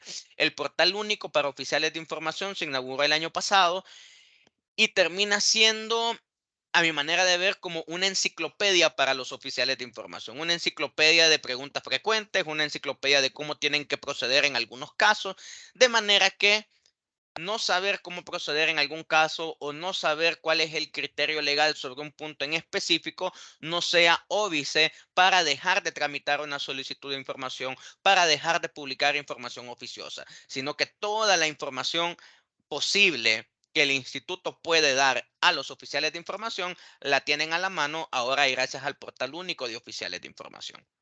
Siguiente lámina, por favor. Y bueno, aprovechando el área, ¿no? El área de formación, el área de capacitaciones, nosotros como Instituto de Acceso a la Información también tenemos un portal de capacitaciones. Este portal contempla, digamos, únicamente cursos virtuales asincrónicos. ¿Qué quiero decir con asincrónicos o asíncronos, como también se les denomina? Que son contenidos que ya están en la plataforma. No es que nuestros cursos virtuales les digan, mira, tiene que conectarse, por ejemplo, todos los días a las 9 de la mañana o lunes, miércoles y viernes a las 4 de la tarde. No, el contenido de los cursos del Instituto de Acceso a la Información Pública está pensado de manera asíncrona para que las personas puedan hacerse su propia agenda de ir desarrollando el curso. Es decir, que el hecho de estar en una clase en vivo y en directo, como le llamamos, de estar en una clase sincrónica, no sea, y que la persona no puede estar porque está estudiando, porque está en su trabajo y no le dan permiso o no tiene tiempo, que eso no sea motivo para dejar de aprobar el curso. Nosotros actualmente contamos con 5 cursos virtuales. Tenemos, siguiente lámina, por favor, tenemos el curso en transparencia y acceso a la información pública, tenemos el curso en rendición de cuentas, tenemos el curso en datos abiertos y asimismo para los oficiales de información de las instituciones públicas, tenemos un curso preparatorio sobre la ley de acceso a la información pública que busca ilustrar al menos a los oficiales de información en aquellos aspectos más mínimos y necesarios que tienen que conocer para poder desarrollar las funciones que tienen a su cargo. Y de igual forma, para los oficiales de gestión documental y administración de archivos que tienen las instituciones, tenemos también a disposición de ellos el curso básico en archivística y gestión documental. Siguiente lámina, por favor. Con el curso preparatorio, no sé si en este caso, en esta videollamada, en este conversatorio, perdón, estarán presentes algunos oficiales de información y si lo están, pues le voy a adelantar un poco algunos de los proyectos que estamos desarrollando. Estamos creando un nuevo catálogo de cursos virtuales que, si Dios lo permite y todo sale bien, pues esperamos tenerlo a disposición de ustedes este diciembre de este año 2023. Dentro de ello, el curso preparatorio para oficiales de información va a cambiar. El que actualmente está en nuestra aula virtual se va a bajar, va a desaparecer, porque estamos creando un curso nuevo, un curso más completo. El actual curso preparatorio de oficiales de información, si no me equivoco, se creó a finales del 2014, principios del 2015, pero del 2015 para acá mucho ha cambiado. En aquel momento el instituto todavía comenzaba a crear sus líneas resolutivas. Ahora, una década después, pues hay criterios que han cambiado por parte del instituto. Hay criterios que han cambiado por imposición de los tribunales, por ejemplo, la Sala de lo Constitucional y la Sala de lo Contencioso Administrativo. Recordemos que si en algún momento estos dos tribunales tienen algún pronunciamiento sobre materia de acceso a la información pública, pues el instituto, respetuoso de las autoridades y todo, tenemos que incorporar esos criterios, aunque no los hayamos tomado nosotros. Ese fue el caso, por ejemplo, del 2020, cuando la Sala de lo Contencioso Administrativo dijo que el nombre de los empleados públicos ya no tenía que ser información pública, porque el instituto había sostenido desde el año 2013 que el nombre de los empleados públicos era información pública y no era una cuestión antojadiza. Lo que sucede es que la ley del nombre de la persona natural dice que el nombre de una persona es su identificación legal y pública. Entonces, por esa razón es que el instituto tenía ese criterio, ¿no? El nombre de todos los empleados públicos es información pública. Sin embargo, en el año 2020, la Sala de lo Contencioso Administrativo dijo que no, y dijo, no, ya no puede ser que el nombre de todos los empleados públicos sea información pública. De ahora en adelante tiene que ser información confidencial y únicamente es pública el nombre de los titulares de las instituciones, ya sea que estos sean de elección popular o no.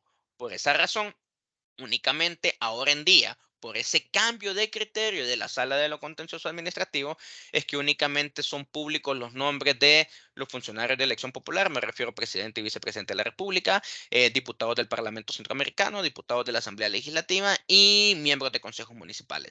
Y aquellos titulares de instituciones que no son de elección popular, pero que son titulares de la institución, como los ministros y viceministros de Estado, secretarios y subsecretarios de Estado, magistrados de las instituciones autónomas, presidente, vicepresidente, director, comisionados, cual sea el nombre que tienen en el cargo, pues son los únicos que son públicos. Entonces, como muchas cosas han cambiado, no solamente esos criterios, sino también ahora tenemos una ley de mejora regulatoria, tenemos una ley de procedimientos administrativos, la famosa LPA, que viene a uniformar todos los procedimientos de la gestión pública, es que ya se hacía necesario cambiar ese curso. Así que si hay algún oficial de información, sepan que para diciembre va a haber un nuevo curso de instrucción para oficiales de información. Va a ser mucho más completo que el que está vigente actualmente y esperamos de esa forma nosotros como instituto poderles dar más herramientas para que puedan desarrollar sus funciones de mejor forma. También estamos creando un curso básico en gobierno abierto, un curso que busca más que todo está pensado ya no solamente para el oficial de información, sino para toda la planilla pública de una institución, incluso más que todo para el nivel de direcciones, gerencias, jefaturas, incluso para los titulares, porque lo que va a buscar precisamente este curso de gobierno abierto es cómo crear acciones de gobierno abierto de manera estratégica en la institución. Entonces estamos creando estos cursos. Hay otros cursos que están relacionados con algunas áreas temáticas especiales que esperamos también poderlos tener a disposición de ustedes en el mes de diciembre, como un curso de transparencia y seguridad nacional, un curso en transparencia electoral, perdón, y otros proyectos más que tenemos por ahí. Asimismo, estamos trabajando en unas guías ilustradas precisamente de los procedimientos de clasificación y desclasificación de información reservada y una guía ilustrada sobre los mecanismos de tratamiento y protocolos de protección de datos personales que precisamente les permita a las instituciones del Estado no solamente tener lo que dice la ley, sí, la ley dice esto de manera teórica, pero no necesariamente dice cómo lo tengo que ejecutar yo en la práctica. Entonces ahí es donde entran todos estos proyectos que como instituto estamos tratando de construir precisamente para mejorar la cultura de transparencia y de acceso a la información de nuestras instituciones del Estado.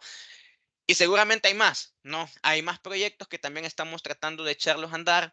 Hay puertas que estamos tocando en algún momento con cooperación con otras instituciones para ver de qué manera podemos desarrollar de manera conjunta algunos proyectos. Por supuesto, todo en beneficio de la ciudadanía y de cualquier persona que esté interesada en las temáticas del Instituto de Acceso a la Información Pública. Así que, bueno, de mi parte quizás me quedaría hasta acá para poder dejar incluso un margen, creo yo, suficiente y poder responder a las preguntas y dudas que ustedes tengan. Así que, estimado licenciado, ahí me atengo a la dinámica que usted nos diga.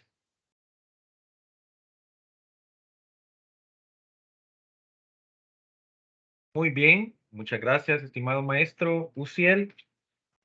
Vamos entonces a pasar al espacio de preguntas y respuestas de parte de nuestros asistentes. Para ello pueden utilizar la herramienta de chat que está disponible en esta plataforma y poder escribir ahí sin ningún problema, ¿verdad? Con toda confianza, cualquier consulta que tengan respecto a la temática que nos ha expuesto el maestro Uciel Binario. Así que dejamos el espacio. Parece ser que hay algunos comentarios, no sé si usted puede verlos, estimado Sí, maestro. sí, los estoy viendo en este momento. Precisamente mandar un fraternal saludo al licenciado Rodrigo, oficial de información de la Municipalidad de Zacatecoluca. Un fraternal abrazo. Ya hemos tenido, aparte del personal de la municipalidad, en algunos procesos de capacitación acá y estamos pendientes todavía de realizar muchos más. Así que saludos hasta Zacatecoluca, estimado licenciado. Eh, por ahí pregunta alguien, mi estimado licenciado Morales, si les podemos compartir la ponencia. No sé si ya que ustedes las tienen, ustedes se la pueden hacer llegar, ¿no? Para que todos la puedan tener. O me dicen si me proporcionan a mí el listado, yo le envío, o ahí como ustedes lo consideren más apropiado. Bueno, con su permiso, se las vamos a mandar este Ah, mismo día por la tarde. por supuesto que el conocimiento está para ser disperso lo más posible. Pregunta un asistente, dice, pues diría que en estos tiempos son mucho peor para el acceso a la información, todo lo niegan. Respecto de ese punto, hay una cuestión que a mí sí me gustaría traer a debate. En estos últimos 3 años hemos tenido unas circunstancias bien anómalas y bien fuera de lo normal. Recordemos que venimos de un periodo de pandemia, venimos de un periodo en el que prácticamente todo el mundo estuvo en emergencia sanitaria, todo el mundo, sin excepción.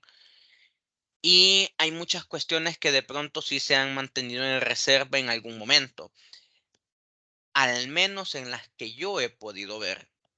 Son reservas que, al menos a mi criterio, están bien fundamentadas.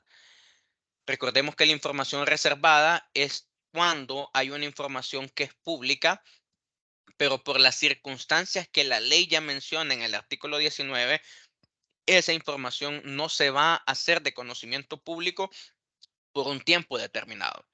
Ahí hablamos de planes militares, hablamos de negociaciones diplomáticas, hablamos de procedimientos administrativos que están en curso, hablamos de los procedimientos de contratación o de todo aquel procedimiento o información que puede generar una ventaja indebida en perjuicio de un tercero. Hablamos de las estrategias que las instituciones del Estado estén planeando incorporar en procesos en juicios judiciales o en procesos de arbitraje internacional. El artículo 19 es claro, el artículo 19 nos da las 8 causales de reserva. Es cierto, ojo con esto, yo quiero hacer esta aclaración para que no se me malinterprete. La información reservada no es un pecado, no es algo ilegal. Es más, la ley de acceso a la información permite que la información se reserve en esos casos.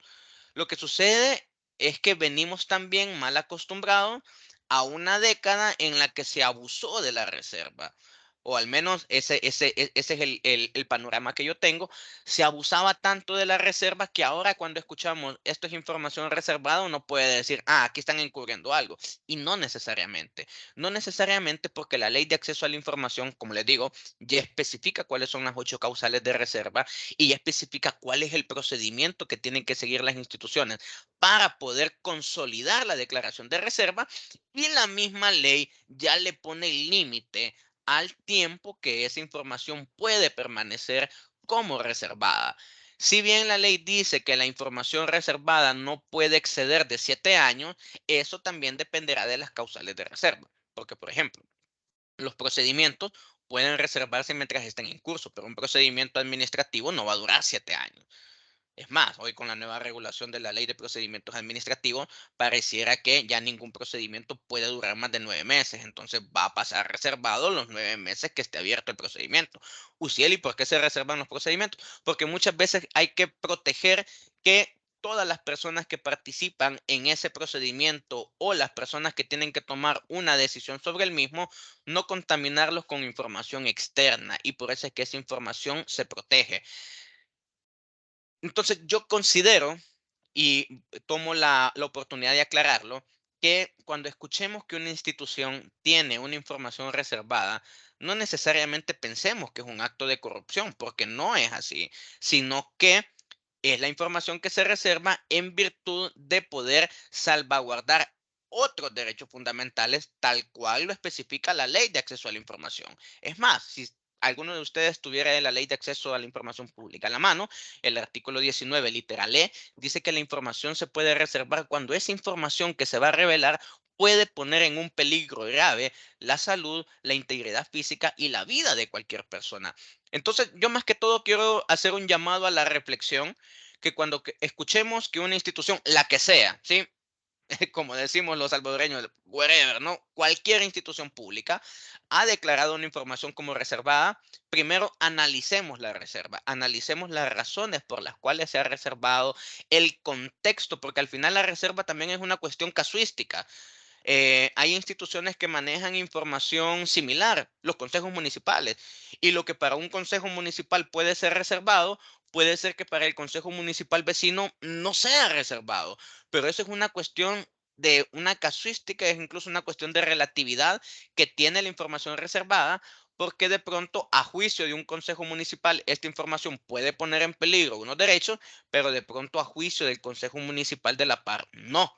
Entonces, a mí sí me gustaría, a mí me gusta tener un especial cuidado en eso. Yo creo que vale la pena siempre revisar los argumentos de reserva, vale la pena evaluarlos con imparcialidad, vale la pena quitarnos cualquier sesgo político de todo tipo y evaluar las cosas como son. Evaluar si esta información de verdad es reservada a la luz de la Ley de Acceso a la Información Pública, si cumple con los requisitos, si el procedimiento se ha desarrollado como la ley manda, porque al final eso es lo que le termina dando validez a la declaratoria de reserva.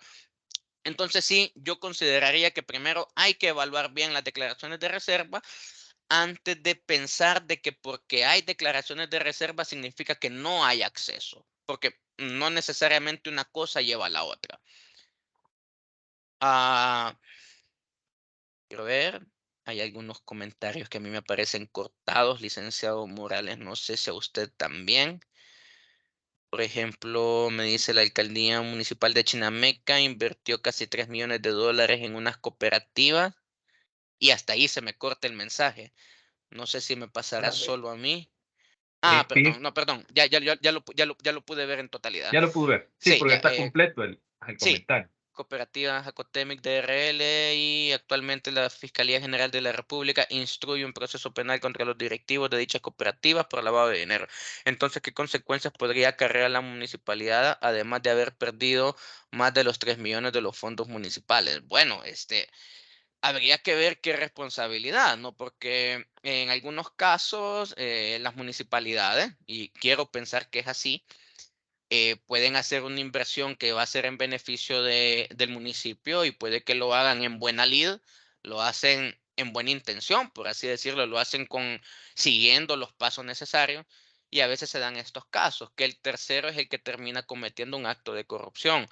Evidentemente no podría dar un juicio de valor sobre eso porque es un proceso que no conozco, que incluso al ya estar establecido en sede fiscal, pues es información reservada, ya no porque la ley de acceso a la información pública así lo mande, sino que la legislación penal así lo establece y habría que ver, ¿no? Eh, por eso les comentaba, a veces incluso no es cuestión de culpa de las instituciones públicas, sino que muchas veces todos estos actores que de pronto pueden intervenir, pues no escapan también a cometer actos de corrupción, pero no necesariamente siempre son culpa de las instituciones del Estado. Eso es como cuando una institución del Estado, en aras de mantener su funcionamiento, pudiese comprar una gran cantidad de bienes como copiadoras, digamos, o computadoras para sus empleados y el proveedor queda mal, ¿no? Y el proveedor no mandó las que tenía que mandar, mandó una de una calidad muy baja y las cobró a la calidad de la otra, pero la institución del Estado, o sea, más culpa que como ha sucedido acá, o sea, poner el caso a disposición de las autoridades competentes, pues a veces no se puede hacer otra cosa hasta que en este caso la Fiscalía General de la República, mediante el debido proceso judicial, pues logre esclarecer lo que ha sucedido. Vamos a ver. Bueno, saludos a todas las personas que en algún momento estuvieron ahí saludando y dando los buenos días. Un saludo para todos, por supuesto. Pero veo que no hay más preguntas, estimado, quiero ver. Comenta una persona, interesante los cursos para recibirlos y aprender nuevas herramientas, excelente, me parece excelente. Sí, por supuesto. De hecho, si ustedes se fijan, los cursos de nosotros no solo son sobre una temática en específica, estamos tratando de crear precisamente más cursos sobre diversas temáticas con las que se relaciona el acceso a la información pública, con las que se relaciona la actividad de la transparencia y el acceso a la información del Estado para poder ampliar ese universo de conocimientos y ponerlo a disposición de la ciudadanía. Que vayan tomando, que la ciudadanía se vaya informando, mejor dicho, o vaya aprendiendo de diferentes temas y que luego, con lo aprendido, lo puedan poner en práctica, ¿no? Que al final ese es el espíritu de un curso, ¿no? Enseñar a hacer algo. Como por ejemplo, a nosotros, por ejemplo, aquí en el Instituto de Acceso a la Información Pública, nuestros amigos del Consejo Nacional de la Judicatura y muy precisamente mi muy estimado José Mauricio Morales, nos están dando un curso para el personal del instituto sobre incluso cómo podemos mejorar nuestros procesos formativos. Así que, sin duda alguna, todas esas enseñanzas, licenciado Morales, ya se van a ver reflejadas en los cursos que planeamos poner a disposición a diciembre. Muy bien, Y creo que excelente. ya no hay más preguntas. Sí, perfecto. Sí, yo creo que ya no tenemos más interrogantes. Estoy revisando aquí el chat y creo que no, ya no hay más consultas. Bueno, estamos a buena hora. Aún, pues, tenemos un par de minutos más, pero si no hay más preguntas, pues, nada más agradecer al maestro Uciel Binario por esta excelente ponencia. Definitivamente han habido avances bastante significativos en el tema de acceso a la información pública, como él nos lo ha explicado en esta magistral ponencia. Eh, ¿Hay alguien que está queriendo participar? Veamos. No sé si quisiera hacer una pregunta la persona Carly Sams, porque ha levantado la mano. Licenciado, no sé si le podemos otorgar derecho de micrófono para que haga su consulta.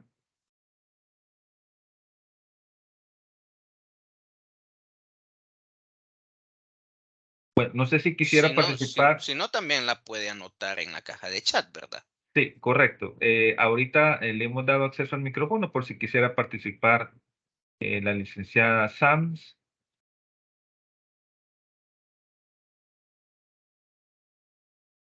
Bueno, si no, pues escribe en el chat su pregunta. Creo que, bueno, perfecto, ya no tenemos más preguntas. Entonces, agradecerle al maestro, vea, por este espacio interesante, nos ha compartido este excelente tema. De nuestra parte, como Consejo Nacional de la Judicatura, tenemos ese intercambio de experiencias con el Instituto de Acceso a la Información Pública, como bien lo manifestaba el licenciado Uciel Binario, ¿verdad? Así que para nosotros también es de mucho agrado, pues, estar con ese intercambio de conocimiento, ¿verdad? Para que puedan crecer nuestras instituciones, puedan ser fortalecidas y, por supuesto, mejorar la atención a nuestros usuarios, ¿verdad? Que esa es la finalidad que persiguen las instituciones públicas, ¿verdad? La calidad en el servicio. No sé, Exacto. maestro, si quisiera dar algunas últimas palabras antes de finalizar esta webinar.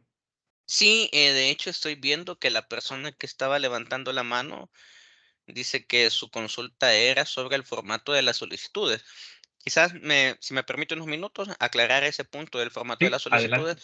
Gracias. La ley de acceso a la información indica que las solicitudes de acceso a la información pública básicamente solo tienen que cumplir con 5 requisitos mínimos. esos requisitos mínimos son la identificación del solicitante, es decir, yo, Uciel Medrano, mayor de edad, el domicilio, la identificación normal, ¿no? La descripción clara y precisa de la información que estoy solicitando. Le pido al Consejo Nacional de la Judicatura su presupuesto del año 2023, por ejemplo. Luego tengo que establecer el formato en el que necesito esa información. Si lo quiero en formato físico o si lo quiero que me lo envíen por formato digital, es decir, que me lo envíen a mi correo electrónico. Eh, la cuarta sería una dirección para recibir notificaciones. Y la quinta, por supuesto, la firma de la solicitud. Esos 5 puntos son los únicos requisitos exigibles que un oficial de información le puede pedir a usted que llene en su solicitud de información. Ahora bien, el formato de presentación de la solicitud de información es lo más sencillo posible. Puede ser que usted la haga en Word, bien bonita, ahí Times New Roman 12, espaciado y medio y demás, o puede arrancar una página de su cuaderno y hacerla a mano. Siempre y cuando vayan esos 5 puntos, el oficial de información, perdón, va a estar en la obligación de darle trámite a su solicitud de acceso a la información. Ahora bien, en las instituciones también estamos mandatadas a tener un formato, un formulario de la solicitud de acceso a la información pública, que son formularios preimpresos, por si hay una persona que no lleva su solicitud por escrita, la pueda llenar ahí en la UIP y ahí la deja. Muchas veces esos formularios tienen una gran cantidad de información que piden. Y esto es así porque las instituciones piden más información sobre los solicitantes para luego poder generar datos estadísticos concretos que, como muy bien lo decía el licenciado Morales, esos datos nos permitan mejorar la calidad de nuestros servicios, al saber a qué personas llegamos o al saber a qué personas llegan los servicios que nuestra institución presenta. Pero aunque las instituciones tengan esos formularios, las personas solicitantes no están obligadas a llenarlos todo. Únicamente pueden limitarse a llenar los 5 requisitos que les acabo de mencionar. Su identificación, la información que están solicitando, si lo quieren en formato físico o en formato digital, un teléfono, un correo electrónico para recibir notificaciones y por supuesto la firma de la solicitud. Y sí, antes solo había un modelo de solicitud porque solo se contaba o solo se había creado, mejor dicho, en aquel momento, el formato para solicitar información pública. Ahora tenemos 2 formatos porque está la solicitud de acceso a información pública y está la solicitud de acceso a datos personales, que básicamente es como para poder orientar mejor cada una de las solicitudes y porque una también queda más protegida que la otra al final de desarrollar el procedimiento. Eh,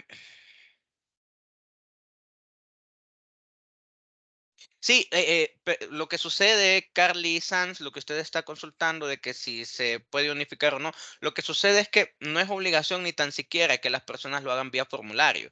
Eso es una forma que el instituto sugiere de que las instituciones puedan tener esos formularios para tenerlos listos cuando una persona llega a hacer una solicitud de información y no lleva él mismo una solicitud por escrito. Pero no es necesario incluso que tengan dos, lo que pueden tener uno unificado siempre y cuando quede claro, ¿verdad? El tipo de procedimiento que la persona está tratando de accionar. O incluso, como le digo, el solicitante también es libre de llevar su propia solicitud, ya sea hecha a computadora, ya sea hecha a mano, arrancada de una página de cuaderno. No tiene requisitos estéticos la solicitud de información, sino esos 5 puntos que yo les mencionaba hace un momento. Así que no sé si hasta por ahí habrá quedado claro. Si no, también en pantalla están viendo el correo de nosotros como unidad de formación y por supuesto cualquier consulta que ustedes tengan o algo más en lo que yo pudiese ampliar, perfectamente pueden enviarme un correo a esa dirección y yo con todo gusto y a la brevedad posible pues ya sea mi persona o alguien de nuestro equipo, pues les va a estar apoyando en ese sentido. Agradecerles a todos ustedes que han dedicado esta hora y media, casi 2 horas, a estarme escuchando hablar de acceso a la información pública. Gracias por su tiempo, gracias por hacer espacio para poder estar en esta serie de conversatorios que me parece una excelente iniciativa por parte del Consejo Nacional de la Judicatura. Muchas veces nosotros decimos No, sí, nosotros, cada institución, nosotros damos nuestra capacitación en estos temas, pero a veces solo el hecho de poder condensar y hacer todo un proceso sobre todos estos temas y unificarlos en una misma serie de conversatorios, pues yo estoy muy seguro que para ustedes que me están escuchando, pues va a ser de mucho beneficio. Así que agradecer también a mis compañeros del CNJ por esta invitación y quedo atento a la próxima invitación que me puedan hacer, ¿verdad? Por supuesto. Ojalá no sea la última. Sin duda alguna vamos a solicitarle nuevamente su presencia en otro tema interesante que tenga que ver con acceso a la información pública. Muchas gracias y a Así la que orden. agradecemos mucho el esfuerzo, el espacio que usted ha hecho, Lick. Sabemos que su agenda es bien saturada, me imagino, en este momento, pero ha dispuesto, ¿verdad?, para poder compartir su conocimiento con toda la comunidad jurídica que se ha conectado esta mañana, que estaba viendo que son más de 150 personas las que se conectaron en esta ponencia. Bueno, no me queda más que agradecerle a todos por su valioso tiempo. Alguien por acá preguntaba si vamos a tener ponencia el próximo jueves. Claro que sí, vamos a tener ponencia. Es la quinta conferencia que vamos a tener, a pesar que vamos a estar en teletrabajo. Pero esa es la ventaja que tenemos con las tecnologías de la información, que no importa dónde estemos, siempre vamos a poder realizar cualquier conectividad, ¿verdad? Desde cualquier país o de cualquier rincón donde nos encontremos, siempre y cuando la tecnología nos permita tener esa conectividad para poder llevar ese conocimiento a toda la comunidad jurídica, como siempre lo hemos hecho.